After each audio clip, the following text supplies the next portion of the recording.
আসসালামু আলাইকুম। আপনারা দেখতে আছেন ইমামস কিচেন। আমি আপনাদের সাথে আছি ইমাম হোসেন। আপনাদের সবাইকে সুস্বাগতম। আপনারা এখন যে স্ক্রিনে যে ইমেজটা দেখতেছেন এটা হচ্ছে চিকেন বিরিয়ানি, যেটা আমি আজকে রান্না করব। চলুন শুরু করা যাক আমাদের রেসিপিটা। প্রথমে আমরা নিয়ে নিব আমাদের পোলাও চাল, যেখানে আমি 1 কেজি এখানে পোলাও চাল নিয়েছি, যেটা আমি ভিজিয়ে শুকানোর জন্য রেখে দিয়েছি। সাথে আমি এখানে 2টি মুরগি নিয়েছি, 800 গ্রাম করে একটি মুরগি এখানে রাখা আছে। 2টি মুরগি আমি সুন্দরভাবে ধুয়ে রেখে দিয়েছি।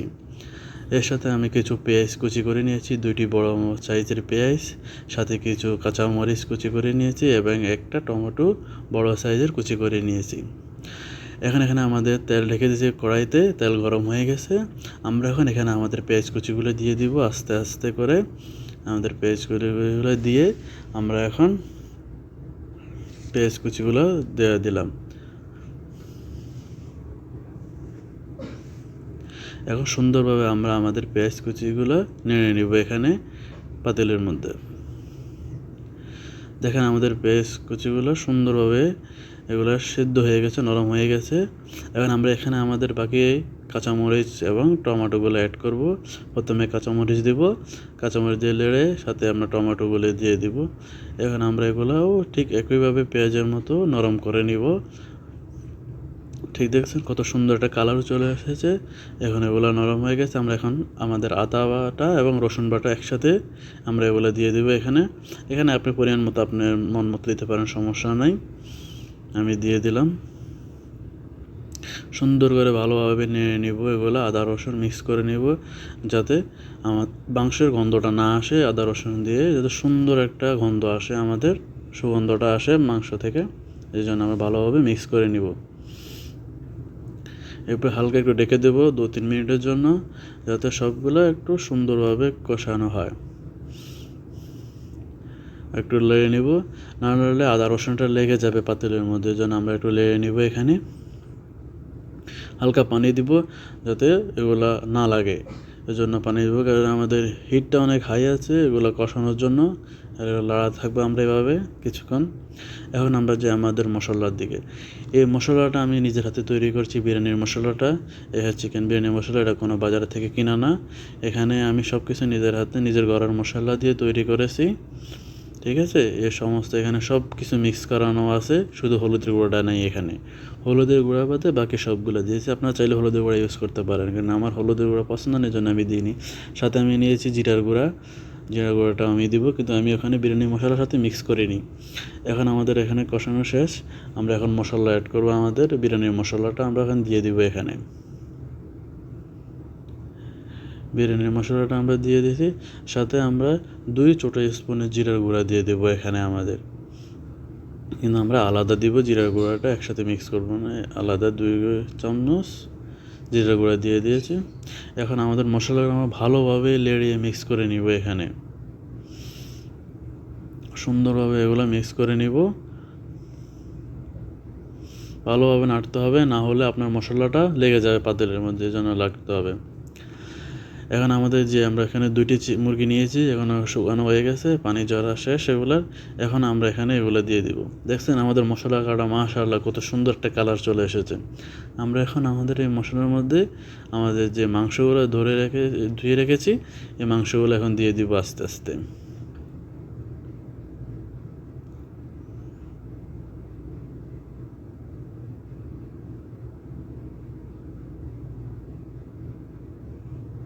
সুন্দরভাবে আমরা মাংসগুলো লেড়ে নিব, মিক্স করে নেব মশলা পেঁয়াজের মধ্যে, ভালো করে মশলাগুলো মিক্স করব।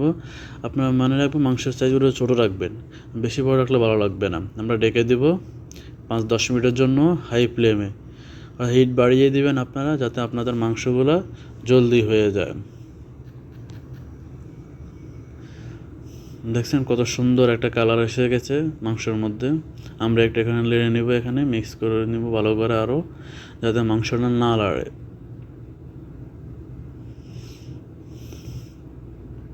আমরা আর একটু ডেকে হালকা হিট কমিয়ে আমরা করে দেব, হিট কমিয়ে দেবো হালকা করে। সাথে আরেকটা পাতিলে আমরা একটু গরম পানি বসিয়ে দিব। মনে রাখবেন এই গরম পানি বসাবেন কীভাবে, আপনারা আপনার চাউল হিসাব করে বসাবেন। যেহেতু আমাদের চাউল আছে 1 কিলো, এর জন্য আমরা এখানে 1 কেজি 800 গ্রামের পানি নিয়েছি। এই পানিগুলো গরমে রেখে দেবো, গরম পানি দিলে অনেক ভালো হয়, এর জন্য আমরা গরম পানি করতেছি।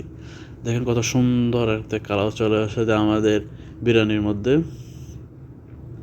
আমরা একটু লেড়ে নিব, লেড়ে আমাদের যে চাউলগুলো আছে আমরা পোলাও চাউলগুলো এটার মধ্যে মিক্স করে দেব। এই যে আমাদের পোলাও চাউলগুলো একদম শুকিয়ে গেছে, আমরা চাউলগুলা মাংসের মধ্যে মিক্স করে দেব।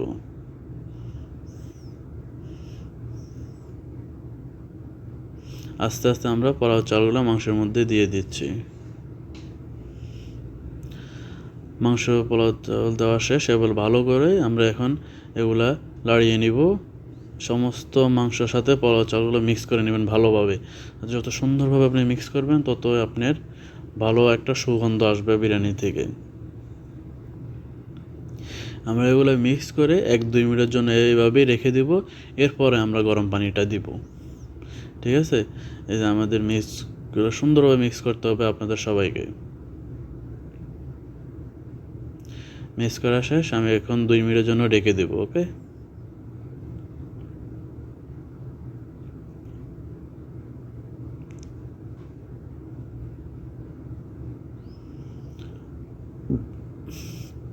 দুই মিনিট পর আমরা ঢাকনাটা সরিয়ে নিয়েছি। এখন একটু হালকা লাড়া দিব, লাড়া দিয়ে আমরা পানিগুলো দিয়ে দিব। লাড়া দিচ্ছি এই জন্য যাতে পাতিলের নিচে পোলাও চালগুলো না লেগে যায়। এখন আমাদের গরম পানিগুলো আমরা ঢেলে দেব। আর অবশ্যই আমাদের খেয়াল রাখবেন যে পুরা গরম পানিটা ঢালবেন না, কিছু রেখে দিবেন পরবর্তীর জন্য। যদি পোলাও চাল না ফোটে তখন বাকিগুলো দিয়ে দিবেন। এজন্য বেশি দিলে আবার নরম হয়ে গেলে সমস্যা হয়ে যাবে। এজন্য হালকা আমরা পানি রেখে দিয়েছি পরের জন্য, সব শেষে দেওয়ার জন্য। এখন গরম পানি দেওয়া শেষ, আমরা ভালো করে মিক্স করে নেবেন পোলাওর সাথে। যেহেতু আমাদের পোলাও চাল 1 কিলো, মাংস 1.5 কিলোর উপরে, পাতিলে জায়গা হচ্ছে না, একটু লাড়তে সমস্যা হচ্ছে, তা আপনারা ওই হিসাব করে নেবেন, বড় পাতিল নিয়ে নেবেন। সুন্দরভাবে আমরা লেড়ে এখন আমরা এখানে হাই ফ্লেমে 10 মিনিটের জন্য রেখে দেবো এটাকে। দেখছেন কীভাবে বাবল উঠতে আসছে, ঠিক এরকম আপনারাও ঠিক 10 মিনিটের জন্য গরম হাই ফ্লেমে রেখে দেবেন। দেখছেন আমরা এখন তেজ করে দিয়েছি আমাদের চুলাটা, এভাবে 10 মিনিট চলবে। 10 মিনিট শেষ, দেখুন আমাদের পানিটা কিছু শুকিয়ে এসেছে। কারণ আমরা আবার লাড়া দিব, না লাড়লে সমস্যা হবে, আপনার চালগুলো নিচে লেগে যাবে। এই জন্য আপনাকে 10-15 মিনিট পরে লাড়তে হবে, এইভাবে মিক্স করতে হবে সব মশলাকে।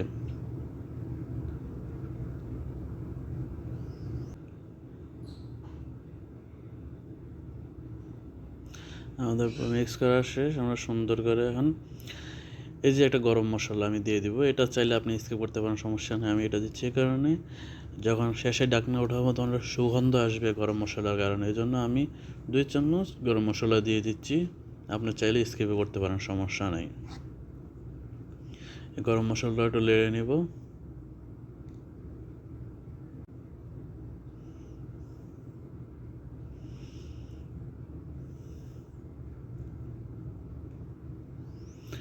সিদ্ধ করা কিছু 5টা ডিম, এটা অপশনাল, আপনি দিলেও পারেন না দিলেও পারেন, সমস্যা নাই। এটা আমি সুন্দর জন্য দিচ্ছি। কিছু পেঁয়াজ বেরেস্তা করে নিয়েছি আমি আগে, একটা পেঁয়াজ কুচি এখানে বেরেস্তা করা আছে, আমি ওগুলো দিয়ে দিচ্ছি সুগন্ধের জন্য। অবশ্যই মনে রাখবেন পেঁয়াজ বেরেস্তা দিবেন অবশ্যই বিরিয়ানির মধ্যে, তাহলে ফ্লেভারটা অনেক ভালো আসবে। আমরা ডেকে দেবো 5 মিনিটের জন্য, 5 মিনিটের জন্য ডেকে দেবো। চুলার হাইটা একবারে নর্মাল করে দিবেন। দেখছেন আমাদের বিরিয়ানি একদম রেডি হয়ে গেছে। আমরা এখন আমাদের চুলাটা বন্ধ করে নেব। এবার চলা যাক, খাওয়া যাক। দেখছেন কত সুন্দর আমাদের চিকেন বিরিয়ানি রেডি।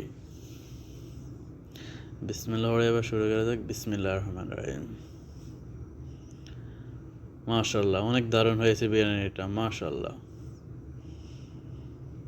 সবাইকে অনেক ধন্যবাদ ভিডিওটা দেখার জন্য। আসসালামু আলাইকুম।